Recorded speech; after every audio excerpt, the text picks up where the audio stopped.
Buenas noches.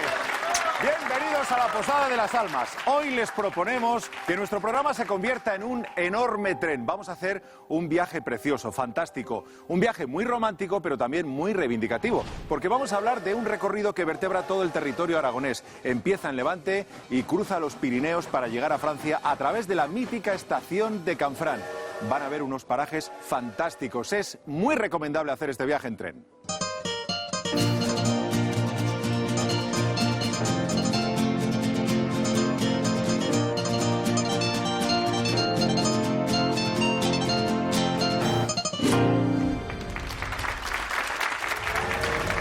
Viajar no es llegar al destino, que va, hombre, es disfrutar del recorrido y hoy tenemos un montón de excusas para disfrutar del paraje. Además, no va a faltar en este viaje la anfitriona de la posada, que es la Jota, y todos los cantadores, músicos, bailadores que quieran podrán subirse a nuestro tren.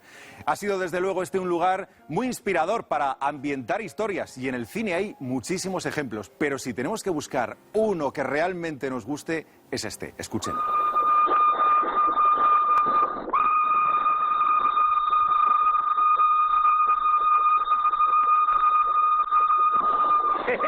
Chufla, chufla, ¿cómo no taparte tú?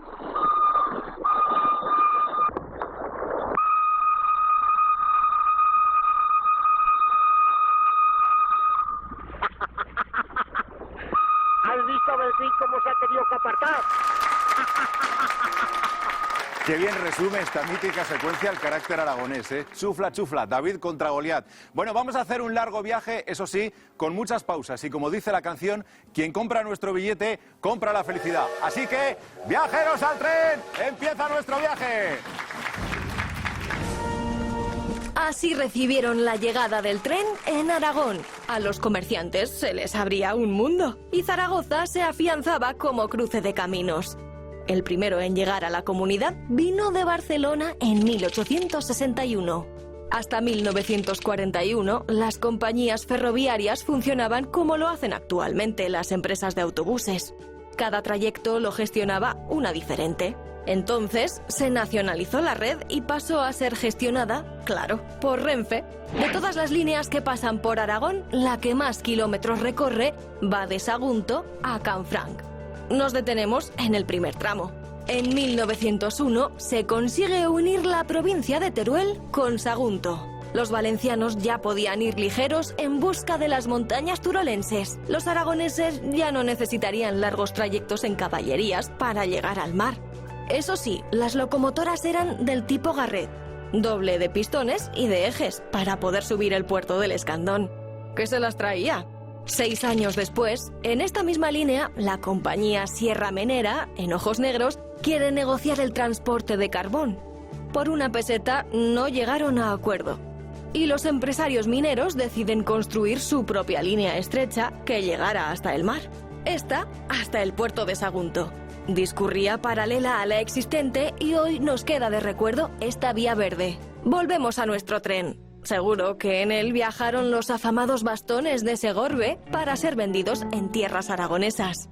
O que alguna vez lo tomó el escritor Max Sau, quien pasó varios veranos en Viver. Y que a su paso por Barracas o Rubielos, los labriegos habrán saludado a los pasajeros y el ganado se habrá quedado boquiabierto al ver por vez primera la estruendosa máquina de hierro. Puede que en el fragor de la alegría, los viajeros que viesen por la ventanilla su entrada a Aragón se arrancasen, cómo no, cantando por jotas.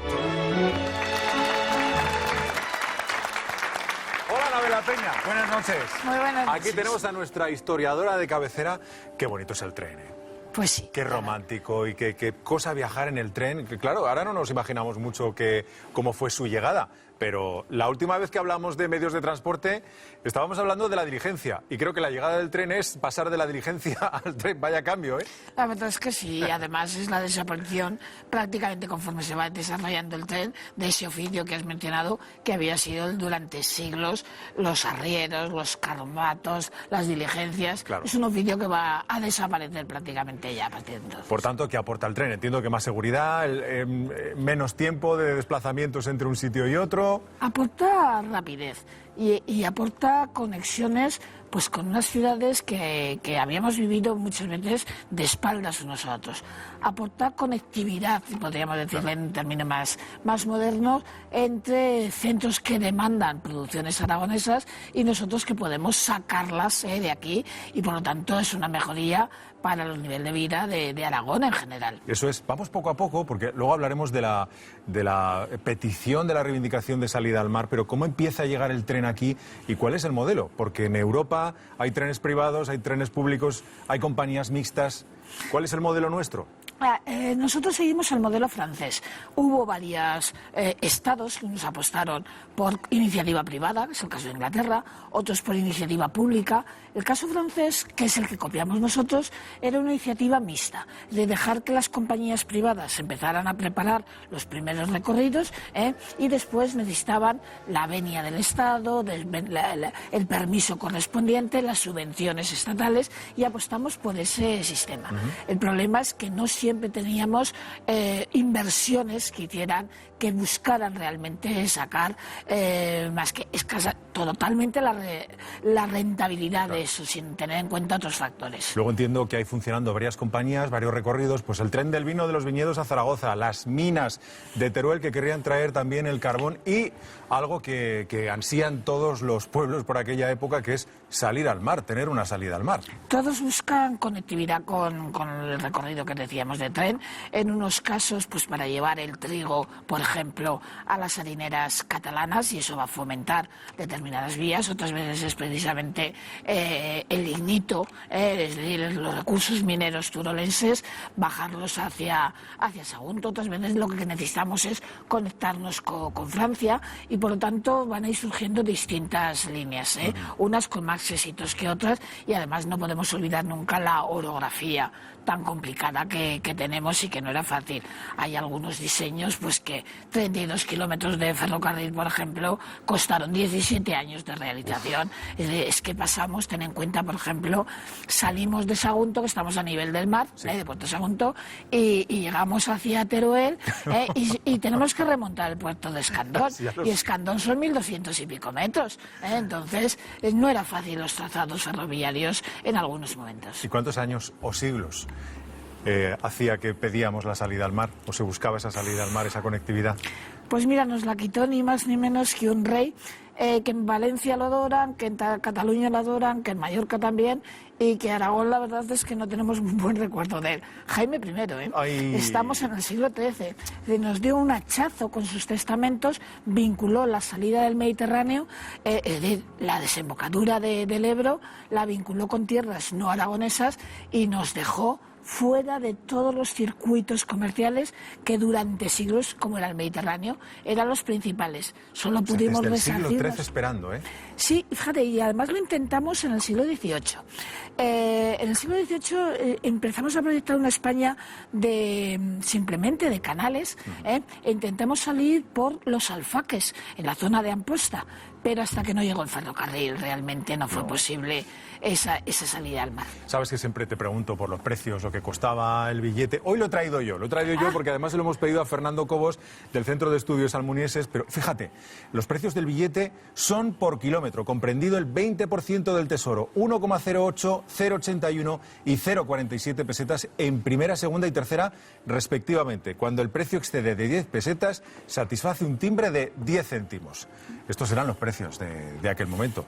Pero hay más, porque el tren tenía clases, como acabamos de decir, ¿no? Primera, segunda y tercera. Se establecen a partir de hoy, leemos en la prensa, los siguientes trenes. Un correo número 64 para viajeros de las 3 clases. Un facultativo de mercancías número 4. Un mixto para viajeros de las 3 clases y otro de mercancías número 8 con coches. En fin, para perderse, ¿eh? Ahora, turista o turista y nada más, o quizá algo de primera clase, pero poco más, ¿eh?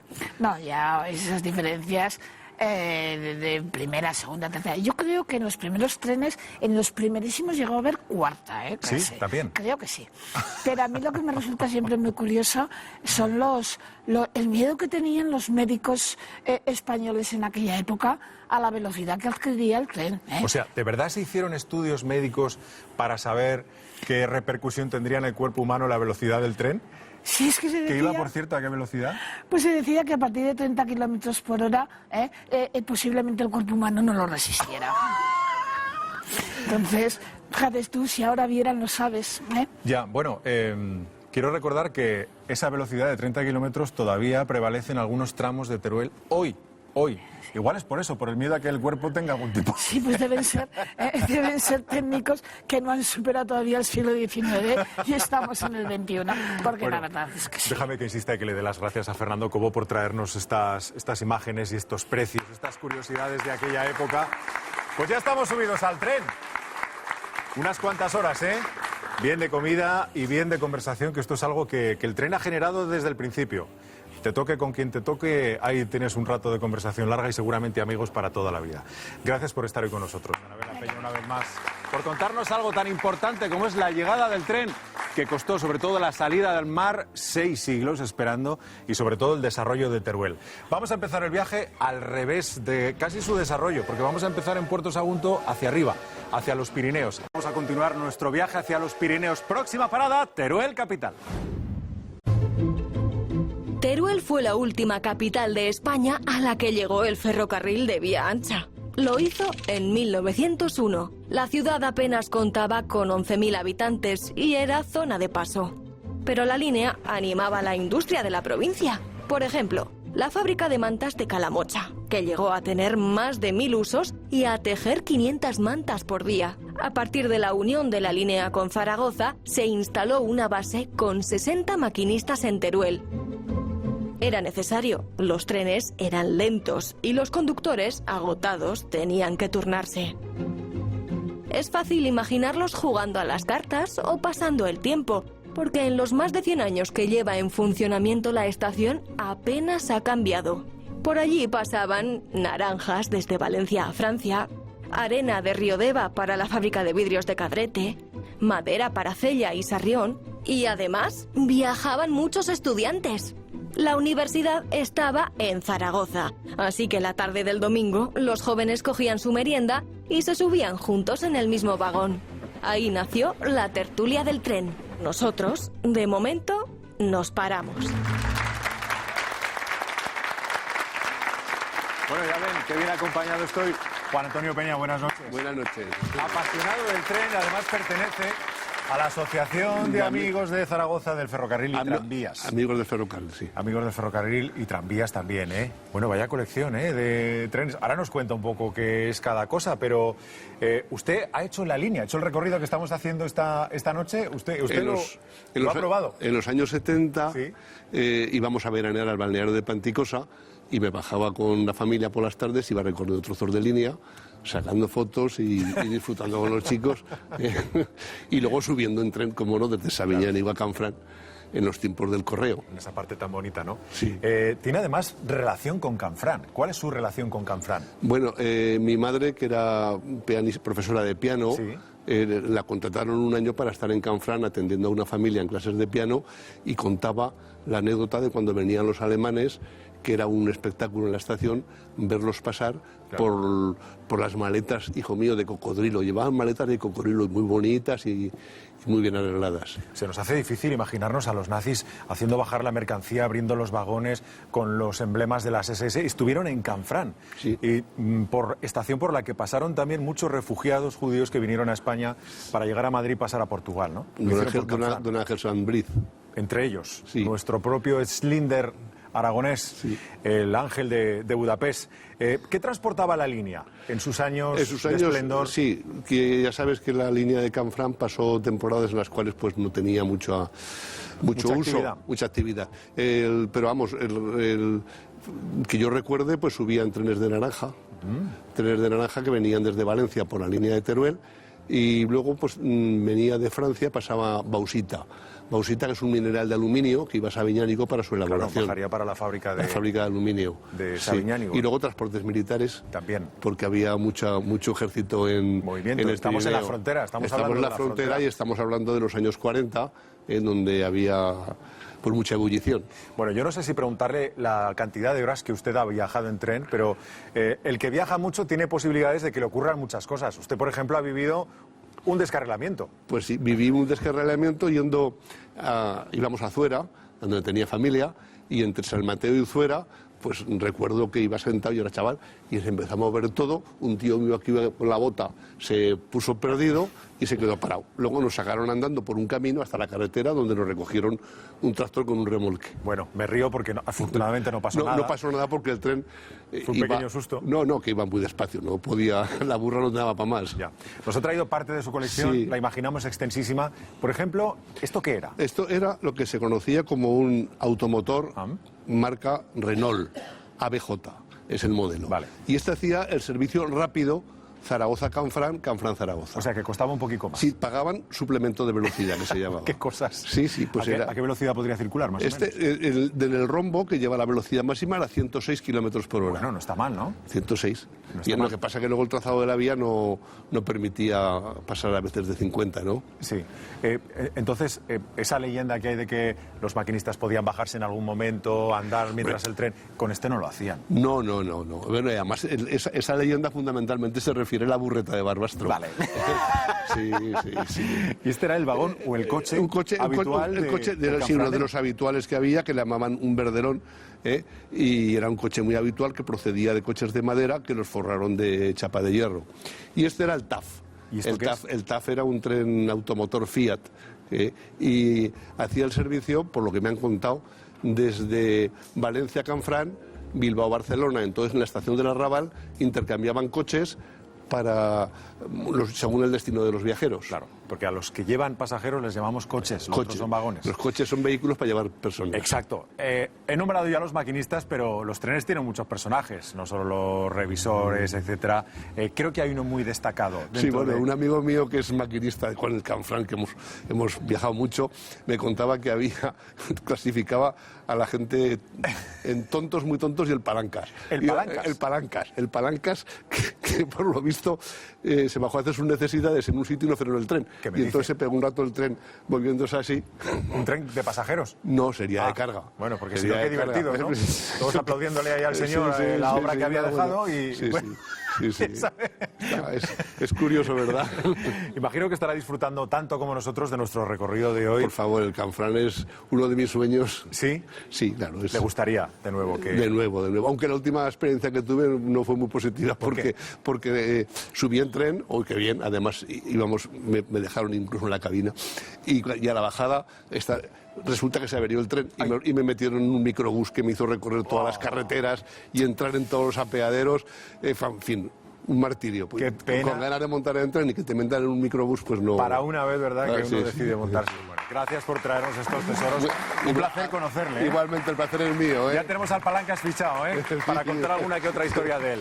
Vamos a avanzar un poco más en nuestro recorrido, pero vamos a avanzar en el tiempo, porque en el año 1933 se construyó un ramal que enlazaba directamente Caminreal con Zaragoza a través de Cariñena. Y por tanto, a partir de este momento ya era posible conectar con los Pirineos. Ya se podía viajar desde Valencia hasta el norte de la Comunidad Aragonesa de un tirón. Bueno, vamos a celebrarlo y vamos a empezar a desgranar detalles de esta línea. Con espíritu internacional. Así nació el Caminreal, el tren que unía esta localidad turolense con Zaragoza. Y es que, oigan, cuando hay algo que vender, se busca la salida por donde sea. Aprovechando que el canfranero llegaba a Francia desde Zaragoza en 1928, la cosa estaba hecha. Bueno, o casi hecha, porque verán, desde 1901 el trayecto ferroviario ya unía Valencia con Zaragoza. Pero era a través de Calatayud, porque era la línea que conectaba con Madrid. ¿Se imaginan la vuelta que daban las naranjas hasta llegar a Zaragoza? Y si encima podían llegar a Europa, ¿qué necesidad había de que llegaran tan mareadas? ¿No les parece? Era necesario hacer algo. Magno proyecto con gran entusiasmo en las gestiones, decían en la prensa. El tren rápido saldrá de Valencia a las 7:30 de la mañana y llegará a Zaragoza a las 3:20. Y a Canfranc llegará a las 6:53. De allí podrá seguir a París, a donde se podrá llegar a las 10:30 de la noche. La cosa prometía. 216.000 traviesas de madera dura de Brasil que recorrían 120 kilómetros con algunos tramos bien complicados. Pero el 19 de enero de 1933 circuló de manera regular el primer tren por el nuevo trayecto. ¿Y adivinan qué llevaba? Exacto, naranjas. Pero la verdadera inauguración fue en plena primavera, que luce bastante más. El 3 de abril de 1933. En la estación de Delicias de Zaragoza, el tren fue recibido con una formidable ovación y vítores a España, Valencia y Aragón. Una banda aragonesa interpretó el himno de Riego, el himno de Valencia y la jota aragonesa. El ferrocarril, igual que el mundo, seguía su curso. En Estados Unidos comenzaba la era Roosevelt y Alemania iniciaba su persecución a los judíos. El tren, ya saben, no siempre fue motivo de tanto júbilo. Y llegamos a la provincia de Zaragoza. Parada en Cariñena, nos está esperando Rafael Gutiérrez. ¿Cómo estás? Bien, bien. Qué alegría aquí, verte. ¿Ves? Con el traje de pan antiguo de tren viejo. Iba a decirte de época. Exactamente, casi. Bueno, qué alegría, ¿no? Cuando llegó el tren a Cariñena. Uy, las crónicas dicen que aquello era una maravilla, porque mira, hasta que llegó el tren a Cariñena, para venir a Zaragoza había que hacer 2 días, porque no podían subir y bajar en el día. 2 días. 2 días, claro, bajaban con las 50 caballerías. kilómetros, 2 días. Exactamente, quedaban haciendo los recados y luego volvían al día siguiente. Y con el tren en 2 horas, que bajaba 25 por hora, que era una maravilla de velocidad. Madre mía. Bajaba por la mañana y subían por la tarde. Claro, el mismo día podías... No Sí, se lo sí. creería la gente, ¿eh? No se lo creía. Además es que en Cariñena el tren se inauguró en el año 1887, porque el primer ferrocarril que hubo fue el de vía estrecha, que se construyó a raíz de la filosera en Francia. Se quedaron los franceses sin vino, no podían estar sin beber, y claro, había que llevar vino donde fuera, y aprovecharon de Cariñena para hacer la vía, y compraron, creo que fueron 600 vagones de transportar vino, y fue la historia para llevar el vino. El tren del vino, que de alguna manera Sí, lo que luego seguimos se ha llamando retomado así. después con la fiesta de la vendimia, ¿es Claro, verdad? es verdad, Sí, lo sí. seguimos aprovechando. Bueno, esto en 1897. 87. 87 nos Sí. has dicho.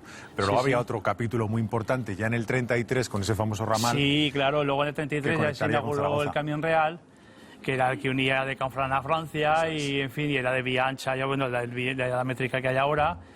Y claro, y más potencia, más fuerza y más transporte, claro. Todavía más. Sí. Es una localidad cariñena que conserva su museo del ferrocarril. Sí, ahí están Antonio y Marco Antonio, que lo cuidan con mucho mimo y hacen cosas. Y tienen toda la historia, reconstruyeron un vagón fudre, que era de los que llevaban el vino antiguamente, Sí. de la vía estrecha que estaba quemado. Lo hicieron y se puede ver cómo lo transportaban el vino con las cubas dentro. Qué bonito. Tienen muchas cosas antiguas, o sea, y la historia del tren, los que escribían los jefes de estación, las señales. Y luego también tienen alguna, no sé, se puede hacer una visita porque la vía antigua sigue existiendo. Y ahí, por ejemplo, en Muel aún quedan edificios de la antigua vieja, de la estación vieja. La estación vieja de Cariñena son las bodegas Mortela de Ignacio Marín, que las conocían, pues eso es la estación vieja del tren. No lo sabía. Y el puente que hay, que cruza hacia la carretera de la Almunia, es el que se hizo para llevar desde la fonda que estaba en la carretera de Encinacorva los viajeros hasta la estación. Bueno. Que estaba allí, o sea que es una historia. Seguro que a ese primer tren que Sí. llegó a finales del siglo XIX se le cantó. Y creo que has traído alguna copla de las que se cantaron en Sí, aquel yo momento. luego investigando ahí, hablo con Marco Antonio, Saca, digo, yo ese que tenía llevas unas ahí. coplas y digo, oye, había unas coplas, y estas coplas que traigo aquí, esta fotocopia, son coplas que salieron el 1 de enero del año 33 en el Heraldo de Aragón. ¿Y qué decía? Y ¿Léenos alguna? hablaban de la inauguración que se iba a realizar del Camión Real, que se inauguró el 1 de abril de 1933. Y decían, pues bueno, casi todas eran de, por ejemplo, caminante valenciano, que a Francia vas por Canfranc, detente aquí en Zaragoza porque te quiero abrazar. Esta, sí. Qué bonita Feliz que voy a ser, qué feliz voy a ser con la chica valenciana, porque nos queremos mucho y la madrina es España. En Aragón nació el Turia.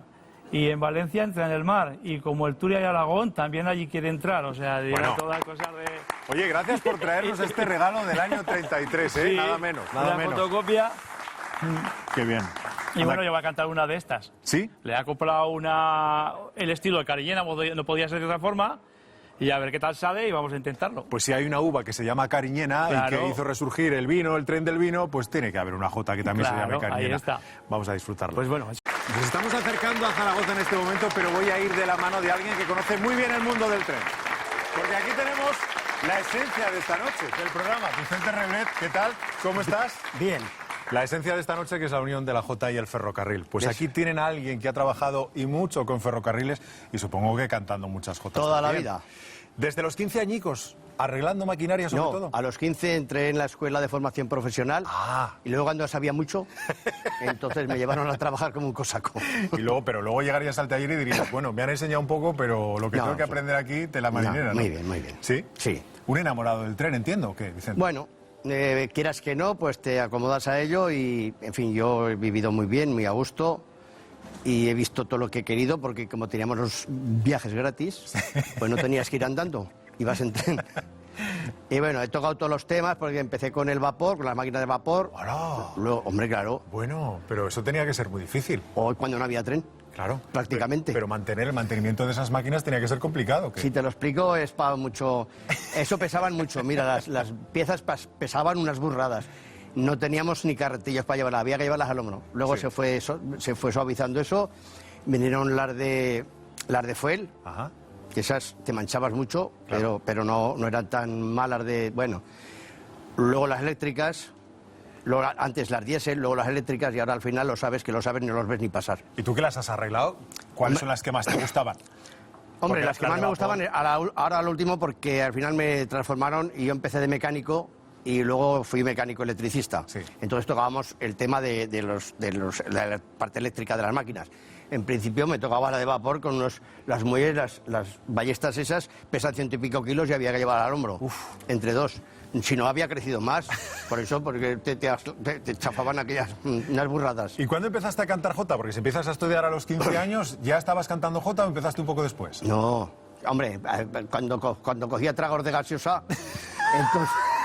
De sobre, ¿verdad? Entonces trataba de cantar un poco, pero al ir al conservatorio, Sí. al conservatorio de máquinas de tren, Ah. claro, ya te lo dije. Pues allí había un compañero que ya lo conoces tú también, el Ballesteros, que me dijo, hombre, que tú que parece que cantas, que no sé qué. Bueno, ¿Y ahí los dos? Sí, nos llevaron, bueno, él ya estaba, me llevó a Baluarte y he estado pues 20 y tantos años en Baluarte. Bueno, Ahí. o sea que se sabía quién estaba dentro del taller por... Sí, sí, sí. Mira, ya están estos dos trabajando ahí, o Sí. Vicente o... No, él no era más vergonzoso. ¿Ah, sí? Sí, y yo como yo estaba siempre por debajo de los fosos, pues oye, cada jota que ardía Bueno, Troya. menuda resonancia Sí, sí, tendrías sí. ahí, ¿eh? Y cuando sudabas por cuando no sudabas, en paz. Claro, claro. Así que, oye, pero bien, no Oye, tengo queja. ¿Y qué nos vas a cantar esta noche? ¿Vas a cantar algo de lo que tú habitualmente cantabas en los talleres? No, he hecho una letrilla un poco Alusiva al tren. Alusiva a esto y ya está. Bueno, todavía mejor. Pero no sé si voy a cantar porque este vino está agriado. Vamos a hacer un pequeño recuento porque tenemos por delante hasta Canfrán ahora mismo 187 kilómetros. Vamos rumbo ahora mismo a la capital ostense, pero vamos a hacer muchas paradas para seguir disfrutando de este viaje y de la Jota. Hay trenes que tienen vida propia, que su nombre por sí mismo nos sugiere algo. ¿No se lo creen? Escuchen. Canfranero. Desde sus orígenes, la línea más entrañable de Aragón. Y seamos también un poco prácticos. El tren llevó al norte de Aragón pescado fresco y aires de mar. Ya valía de sardinas rancias. Hace unos momentos nos habíamos apeado en la estación de Delicias de Zaragoza, ¿recuerdan? Pues, viajeros al tren, nos vamos hacia Huesca, subidos en el Canfranero y buscando la salida hacia el resto de Europa, remontando el Gállego. Enseguida llegamos a Villanueva de Gállego y que no nos falte la jota para amenizar el recorrido. Escuchen. Los aragoneses. ¿Les suena? Sí, es José Luis Urbén, el de Villanueva, precisamente. De su presencia y de su voz hemos disfrutado en la posada en alguna ocasión. Y es que seguro que no hay estación por la que pase el tren que no tenga sus cantadores y bailadores. Y entre J y J nos adentramos en los Monegros, tierra ganada a golpe de riegos para dar vida al maíz y a pueblos como Tarbienta. Su estación fue abierta en 1861, con la apertura del tramo Zaragoza-Lérida. Y hoy en día también tiene parada el AVE. Eso sí, es la estación de España con menor subida o bajada de pasajeros que utilizan el tren de alta velocidad. Pero esa es una historia que nos llevaría mucho rato contar y tenemos prisa por llegar a nuestra próxima parada, Huesca. Aquí creó escuela Fidel Seral, entre otras con Camila Gracia. ¿Cuántas historias por contar? No se bajen todavía. Lo mejor está por llegar. Ángel Briongos, buenas noches. ¿Cómo estás? Buenas noches, David. Gracias por acompañarnos. Vaya regalazo que nos ha traído. Fíjense, este es un ejemplar de un diario, La Estampa, que costaba 30 céntimos, no de euro, porque este ejemplar ¿de qué año es? Del 35. De 1935. Es el último viaje que se hace en tren a Cala-Torao por endemoniadas. Dedicado al tren de las endemoniadas, porque claro, los trenes dan para mucho, misterios, asesinatos, el Orient Express, pues quizás sea una de las historias más conocidas, pero aquí también tenemos las nuestras, nuestras propias aventuras. El tren de las endemoniadas, ¿qué era este tren? Fíjate, todo comienza cuando evidentemente se ponen los ferrocarriles a partir de 1880 aproximadamente. Pero claro, la historia de los endemoniados y las endemoniadas ya venía de atrás, porque es en 1520 aproximadamente cuando se hace la talla, que se cree hecha por un peregrino ayudado por ángeles, que está... Es lo normal, ¿no?, que suele ocurrir en España, ¿no?, estas tradiciones, que está 3 días encerrado, no llena absolutamente nada y de repente aparece la talla, el peregrino ha desaparecido y bueno, pues no saben cómo ha sido, pero entonces creen que ha sido obra de ángeles, ¿no? Bueno. Entonces, claro, ya tiene un origen un poco peculiar. Ya, y a partir Cristo de ahí, en Cala-Torao. El Cristo de Cala-Torao. Claro, entonces cada 14 de septiembre, que es su fiesta, pues todo el mundo va a verle. Pero esto comienza un poco más a partir de 1739, que es cuando el padre Fazi, en el famoso libro de Aragón, Reino de Cristo, de María Santísima y tal, pues hace la primera referencia a un exorcismo que cura precisamente un médico que habían arrancado mientras limpiaban una espina del tostado de Cala-Torao, se le llama el tostado, que es a partir de ahí que se le llama el tostado, porque precisamente una niña de esos del rey católico, pues supuestamente, pues digamos con convulsiones, quizás histerismo, poseída, quién sabe, por los demonios o por diablos, por esa legión de entidades maléficas, ¿no? Pues bueno, le cura. Me estás dando miedo. Porque al tocar... no es para tanto. Supongo que empieza a correrse la voz a raíz de este caso. Claro, empieza a correrse la voz un poco en 1737, porque a raíz de esa espina que cura la niña, supuestamente, que cura, es cuando la gente empieza a arrancar trozos de la talla. Entonces, claro, pues si empiezan a arrancar trozos de la talla, al final se va a quedar sin madera y se prohíbe. Y a partir de 1737 es cuando empiezan precisamente esos 14 de septiembre a viajar hasta Cala-Torao de los pueblos cercanos, claro. Sí. Imagínate cómo podían ir entonces. Hemos de levantar prácticamente todos al asfalto, toda la ciudad, todos los polígonos que tenemos hasta llegar a Calatayud, que también había un autobús que ponían de Calatayud a Cala-Torao, porque había otro tren directo a Cala-Torao directamente, ese 14 de septiembre. Y entonces es a partir de 1737 cuando se empiezan a hacer esos exorcismos, ¿no? Claro, la gente va allí. Dicen, nos sacan los demonios en Cala-Torao. Entonces la gente que cree que lo tiene dentro acude. Claro, porque era más normal. Entonces, claro, las enfermedades mentales no se conocían. Y cualquier cosa que ocurriera, por ejemplo, si nos vamos ya al siglo XX, a 1935, que es cuando estamos haciendo alusión a este tren, que aparecen además ahí las mujeres, porque la mayoría eran mujeres, ponían un tren especial, además, los peores vagones ese día. Estamos hablando de que llegaban a ir a Cala-Torao desde 1.000 hasta 2.000 personas, o sea, era algo bárbaro. Y ojo, que la estación está a más de 1 kilómetro de distancia. Algunos se comenta que incluso iban de rodillas. O sea, los fieles reales, porque claro, esto acaba un poco en una fiesta, ¿no? Al juntarse tanta gente, claro, hay gente que va más seria, otros van a ver, curiosos, y otros, pues como siempre, tocar las narices, ¿no? Oye, ¿y qué pasaba? ¿Realmente había un exorcismo? ¿Salían los demonios? Había exorcismos. La gente veía cómo salían los demonios de los cuerpos de las personas? Es muy curioso esto porque los demonios los veían en los objetos que eran arrojados por los endemoniados. Entonces, si a ti te daba un vaso, no había sido nadie de aquí, ¿no? Había sido un demonio, porque estaba endemoniado, entonces el demonio estaba en el vaso. Entonces, cuando, digamos que le salían por los pies, que era lo que se intentaba, como en la Balma, que pedían que por los ojos no salieran, porque si no se quedaban ciegos. Entonces, claro, cuando llegaban allí, normalmente al subir las escaleras en la iglesia, donde está el Cristo, pues dejaban las zapatillas blancas, porque lo suyo era que te las quitara, que se quitaran solas, ¿no? Pero claro, y si no se iban, pues como que te quedabas con los demonios, ¿no? Madre mía. Entonces, bueno, te quitaba las zapatillas, las dejabas allí, estaba lleno de zapatillas y demás, y así se quitan. Y de ahí es donde viene precisamente las famosas caspolinas, que se dice que si eran brujas, que si eran tal, porque estas caspolinas se hicieron famosas precisamente a raíz de lo de Calatorao, del Cristo de Calatorao, porque son las que curaban exorcismos que ya no podían llegar a curar el Cristo, o que no les había dado tiempo, por tanta gentío y demás, ¿no? Pues de ponerse ahí a curar, ¿no? Si no era de una manera o de otra. Sí, Cuéntame cómo era, increíble. vamos a volver a ese tren de las endemoniadas, cómo era el ambiente, porque sabemos que, por ejemplo, cuando salía el tren de Madrid, el que venía de Madrid, se ponían los peores vagones. ¿Cómo era el coche por dentro? ¿Qué ambiente había? Pues bueno, digamos que tenemos las fotos por aquí. Yo creo que esta es súper representativa, que es donde se ve todo mujeres. Iba un fotógrafo y dos periodistas, o sea, un fotógrafo y un periodista, perdón, dos personas ajenas al tren, porque solo podía subir el revisor, que le vemos aquí al pobre.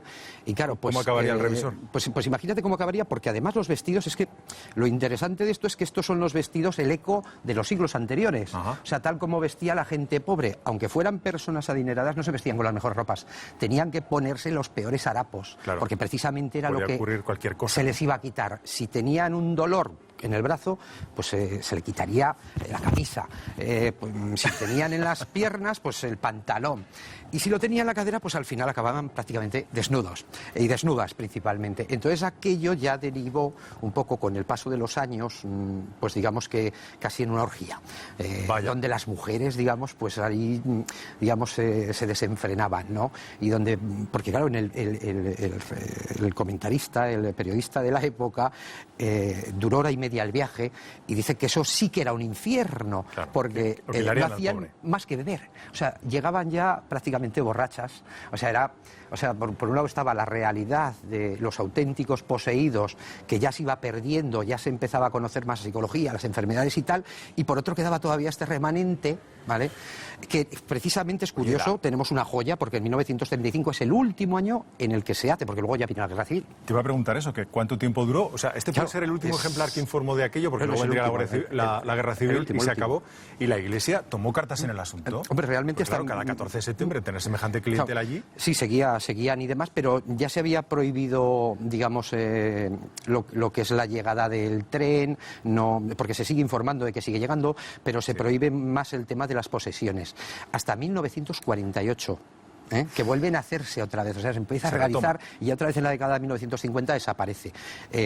Mi padre, que es de la Almunia de Doña Godina, lo conoció. Recuerda, no lo conoció, pero sí que recuerda, porque era un niño que además tuvo una experiencia cercana a la muerte en el hospital de Calatorao, precisamente, estamos hablando de años 51, 52 aproximadamente, con 11, 10 años, él llevaba el hielo y recuerda cómo por allí, porque se lo he enseñado a raíz de esta historia, le enseño esto, y dice, hombre, esto me recuerda a mí. Digo, no me puedes decir, y recordaba como decían, y claro, yo decía, me lo estará diciendo, ¿recuerda, no recuerda? Y entonces decía, que salgan por las manos, que salgan por los pies. Y me dice, y decían que salgan por el culo. También. Igual, claro. Entonces, claro, acababan desnudadas de las bragas directamente, había tocamientos, el pobre revisor salía negro de los pellizcos y de las bromas, pues imagínate un tren lleno de mujeres bebiendo vino y supuestamente endemoniadas, algunas de ellas. Mira que hemos dicho tren de las endemoniadas y no endemoniadas. Vaya historia, Ángel Briongo. Seguro que hay muchas personas que nos están viendo de la comarca y que dicen, hombre, que sí conocí yo esto, madre que sí lo conocí. Gracias por traernos, sobre todo este ejemplar de la estampa del año 35, 30 céntimos, y que es un tesoro que guardas, por favor. No quiero rozarlo ni estropearlo más. Gracias de verdad por venir al programa. Prepárense, como nos anunciaba, prepárense, porque entramos en un territorio absolutamente maravilloso. A partir de ahora tenemos el reino de los mayos, el río Gallego, que lo vamos a tener aquí al ladico, que dan ganas casi de bañarse y volver a subir al tren. Y después el plato fuerte, los Pirineos. Seguimos nuestro viaje en tren esta noche. Miren qué maqueta.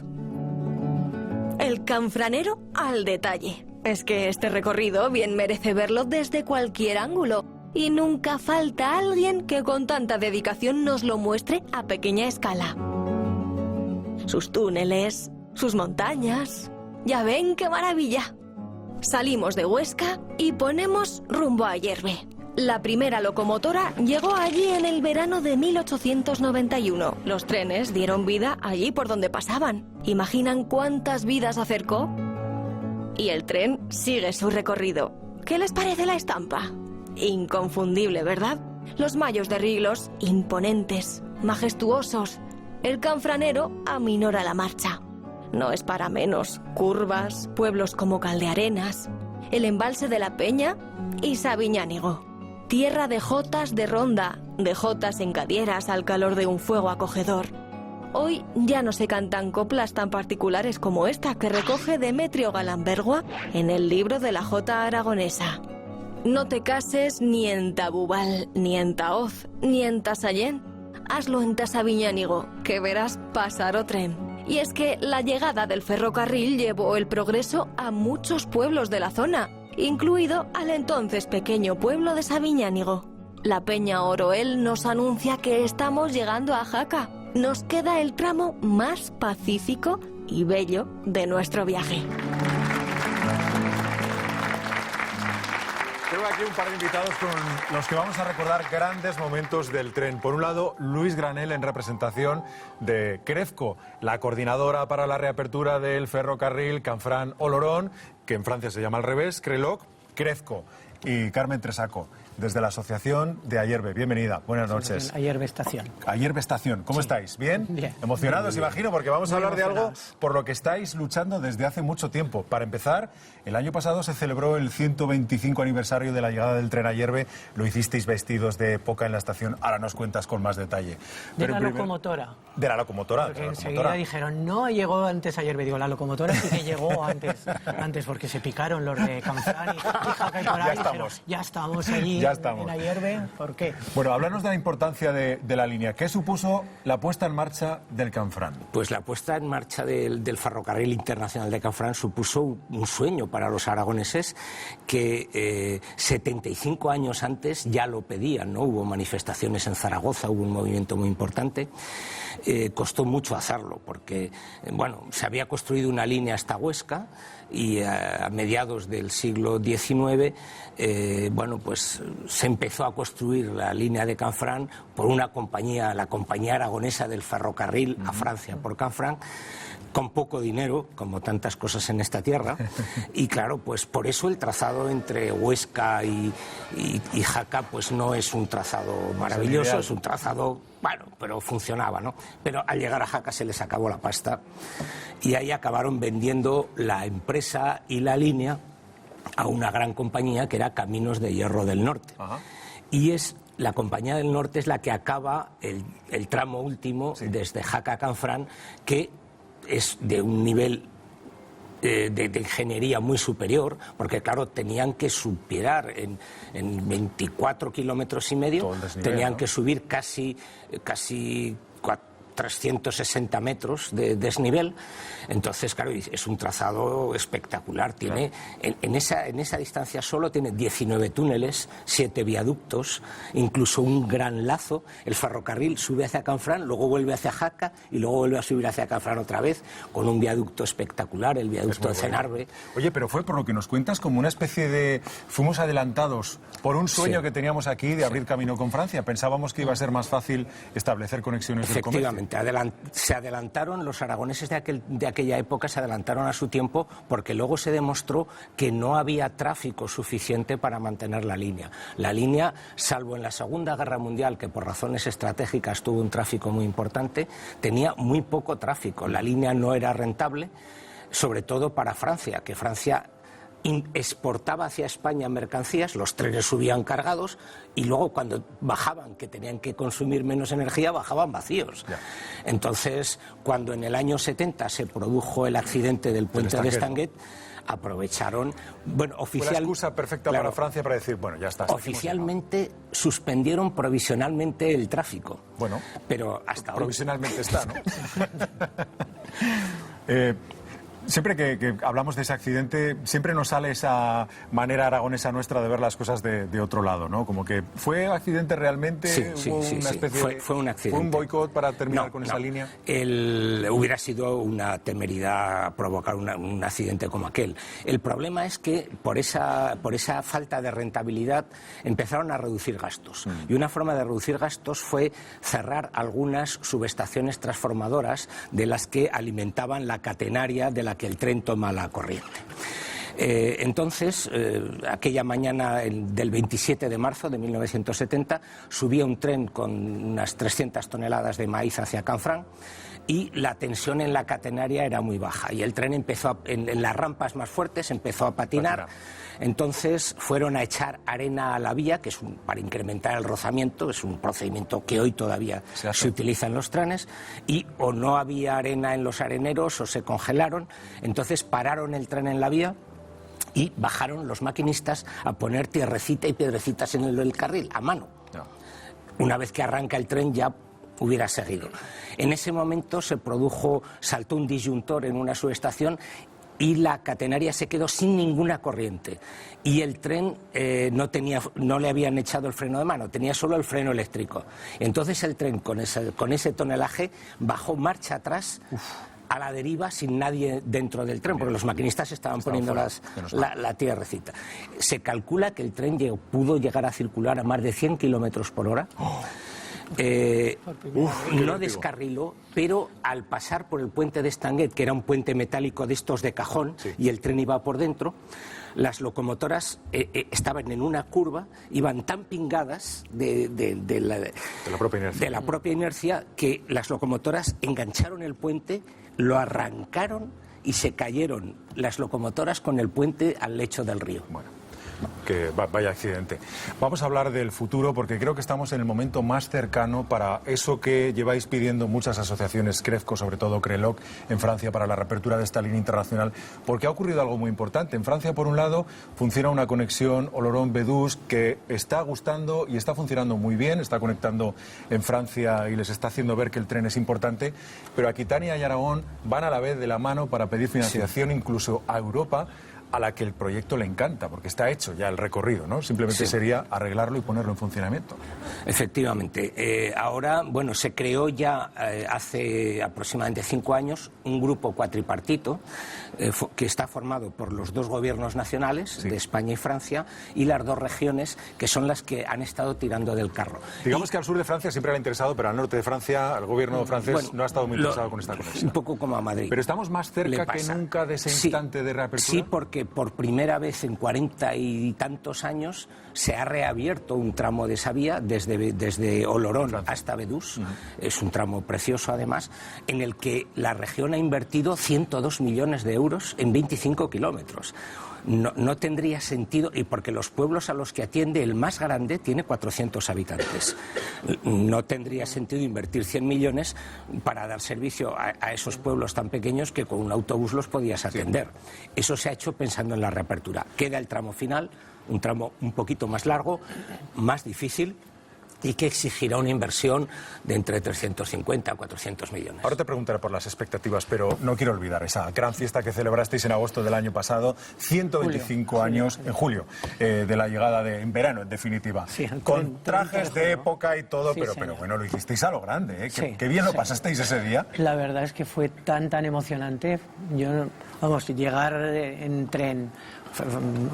Fuimos desde Huesca, bueno, ya de Zaragoza ya venían algunos. En Huesca ya nos incorporamos, de Ayerbe bajamos a Huesca para coger el tren, que íbamos allí bastantes, y además iba leyendo los relatos, que había habido un concurso de relatos cortos, y entonces los leyeron los finalistas, los leyeron en el tren. La gente se quedó muy impactada porque no había visto.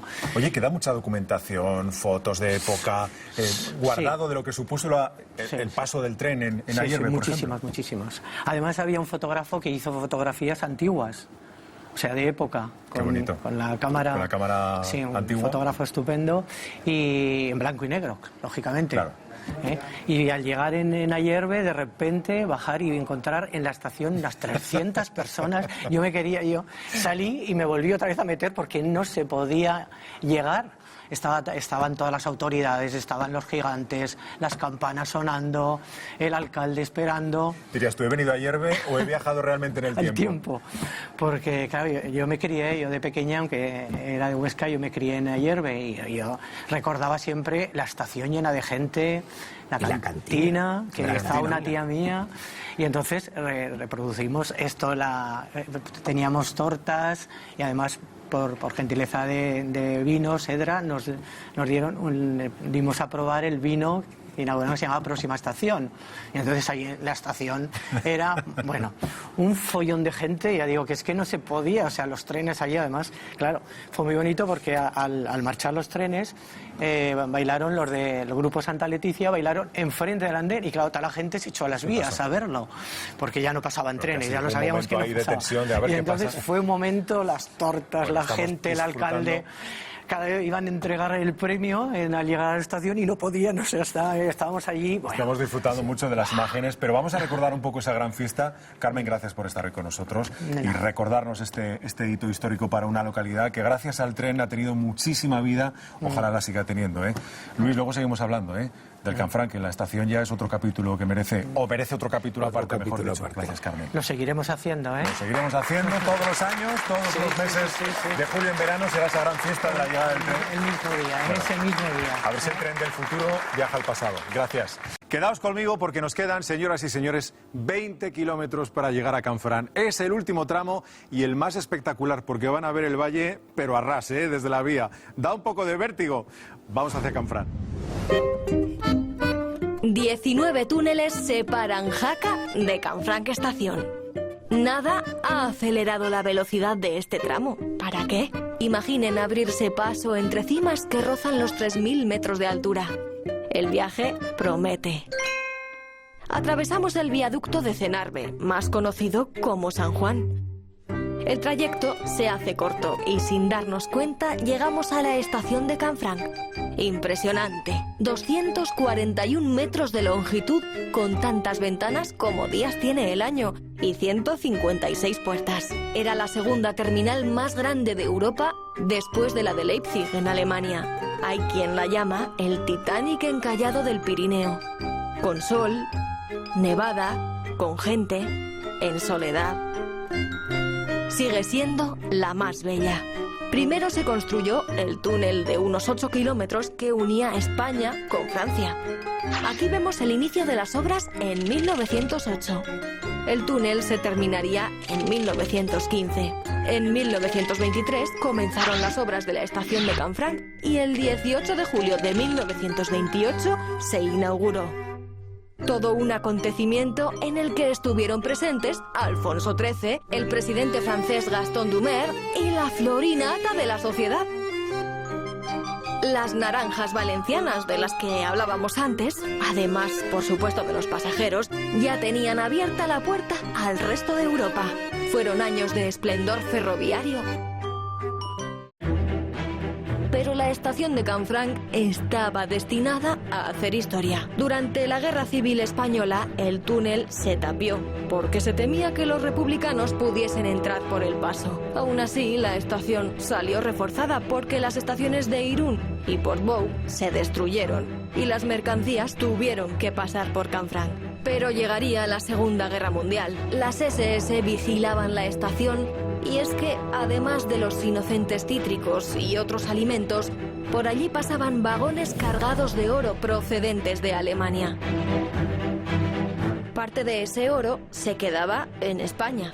Era el pago al wolframio que Franco enviaba a las tropas germanas para blindar sus carros de combate. Tras la guerra, la estación recobró más o menos su ritmo normal, hasta que en 1970 un tren de mercancías descarriló en Francia y la línea férrea dejó de realizar el trayecto internacional. Hoy, el túnel y la estación continúan cerrados.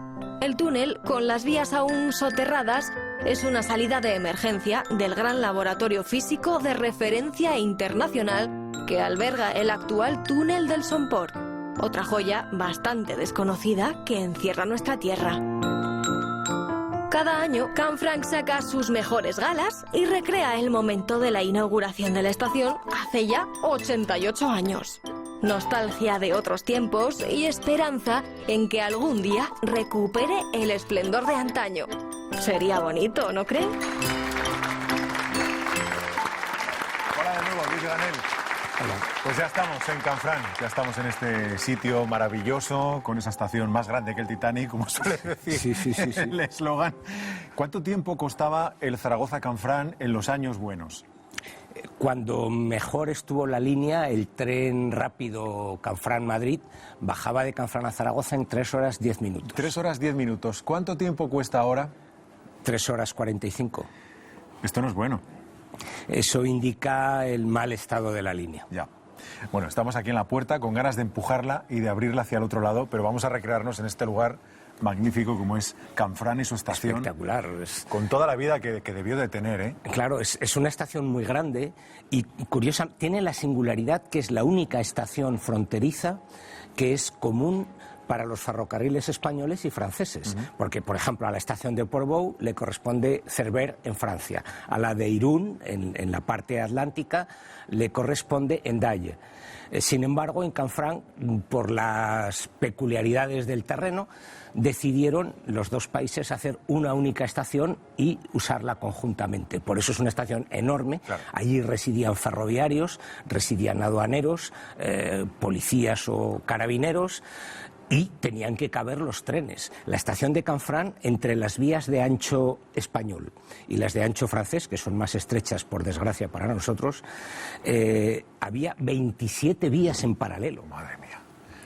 Era algo gigantesco, y tan grande como la estación de viajeros eran 2 cocherones que hay en la parte posterior que permitían transbordar las mercancías de los vagones españoles a los franceses a cubierto, bajo techo, para evitar los problemas del invierno. Es imponente, pero no es el único monumento, la única parte del patrimonio maravilloso que podemos encontrar en este tramo de vía, que, por cierto, en algún momento del año podemos recuperar gracias a un tren turístico que desde Sabiñánigo nos lleva o nos puede enseñar... O nos llevaba, porque este año no ha circulado. Nos puede enseñar las virtudes de esta vía, ¿no? Efectivamente. Sí, es realmente espectacular. Solo en el lado español, por ejemplo, el viaducto de Cenarbe, que tiene el nombre de una antigua aldea que está deshabitada, es un viaducto en curva y tiene 28 arcos construidos en piedra de sillería. Es realmente espectacular, ¿no? O, bueno, pues los otros viaductos ya son metálicos, son más industriales, por decirlo de alguna manera, pero eso es realmente espectacular. Hay uno, de todas formas, que está encima del viejo pueblo de Canfranc, bajo el que pasa, cuando baja agua, el barranco de Botal, que es realmente espectacular, porque se puede ver una cascada que baja de la montaña y por aquí un puente metálico que el tren sale del bosque y a los pocos segundos desaparece otra vez en el bosque del otro lado del puente, ¿no? Y el viajero que va en el tren le da la impresión de estar volando sobre el valle. Yo siempre digo que el que no ha visto el Valle de Canfranc desde el tren no lo conoce. No ha visto ese valle tan estrecho y tan maravilloso como es el Valle del Aragón. Bueno, estamos ahí en la puerta, ya hemos marcado antes la esperanza. Para el comercio podría ser este un buen momento, ya que cuando se abrió quizá nos adelantamos al tiempo de las mercancías, de los intercambios comerciales entre países. Efectivamente, en aquella época España no exportaba casi nada. En estos momentos España es un país netamente exportador.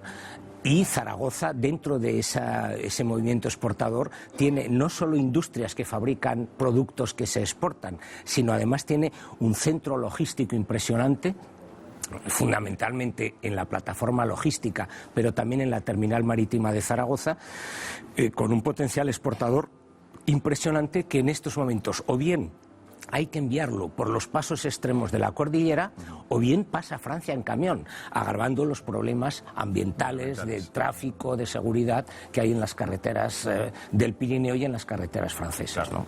Bueno, nos gustaría quedarnos con quizás esa parte más romántica del tren y sobre todo en este último tramo tan fantástico, maravilloso, tan turístico, tan disfrutable, tan poco conocido.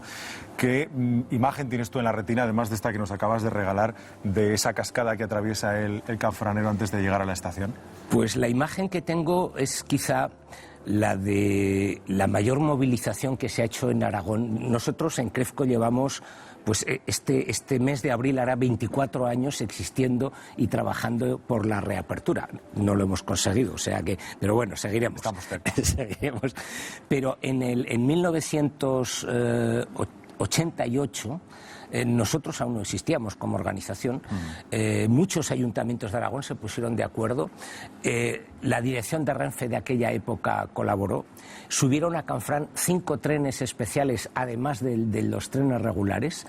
En la explanada de la estación de Canfrán se juntaron más de 10.000 personas gritando por la reapertura de este ferrocarril. Yo creo que tanto esfuerzo y tanta ilusión como hemos puesto los aragoneses en este tema no puede quedar defraudada. Nos has traído mucha pasión al programa de hoy, algo tan apasionable o apasionante como es el tren, del que tú estás absolutamente enamorado. Luis Granell, gracias por estar hoy con nosotros en el programa. ¿Has disfrutado del viaje y del recorrido? Sí, mucho. Y de la música y de la banda sonora, que no sé si habías tenido oportunidad de hacer el canfranero con todo este sonido, ¿eh? Nunca. Y esto habría que... Bueno, esto no solo se ve, sino que habrá que repetirlo. Vale, te tomamos la palabra. Gracias, Luis, por estar con nosotros. Hemos pasado por 4 provincias, 9 comarcas y hemos parado en más de 20 localidades. Con el ánimo y la gana de que ojalá se haga realidad ese sueño aragonés que comenzó a principios del siglo XIX y que seguimos manteniendo en este siglo XXI, ojalá podamos abrir esa puerta con Francia para el comercio, para el turismo, para estar más cerca de Europa, en definitiva, que se reabra esta línea que conecta el Levante con los Pirineos y con Francia. Gracias por acompañarnos en este viaje. Les esperamos en el próximo programa de La Posada. Hasta la semana que viene.